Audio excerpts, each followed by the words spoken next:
We turn to a developing news as Governor Maura Healey declares a state of emergency amid the current migrant shelter crisis that is being felt across the Bay State. Western Mass News reporter Glenn Kittle joining us live in studio after getting answers on how this state of emergency declaration could help migrants who are seeking shelter. Glenn. Chris, Abby, the state of emergency could allow Massachusetts to receive federal assistance to hopefully build and fund migrant shelter projects, including some in Western Mass. Today, I am declaring a state of emergency in Massachusetts. Governor Maura Healey making a bold move in an attempt to help migrant families across the Bay State. A state of emergency declaration coming as more than 5,600 migrant families are currently being sheltered and more continue to pour into the state. Healey explains the current affordable housing shortage combined with the number of migrants entering the state has created a concerning situation for those affected.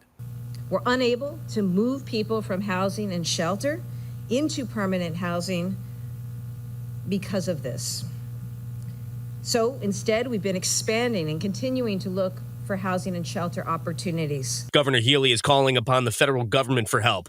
Under the state of emergency, Healey hopes to bring in federal dollars to increase aid to current migrant shelters, expedite work to build shelters to accommodate for the growing number of migrants entering the state, and speed up federal work authorization permits. Here in West Springfield, Mayor William Reichelt tells Western Mass News those measures will help the migrant shelter crisis. However, he believes some cities in Western Mass can't take on more of the migrant population. I do think we need to put a cap on how many we're going to have in Massachusetts because, as the governor said, and her team knows, it's overburdening the state and it's overburdening local communities too.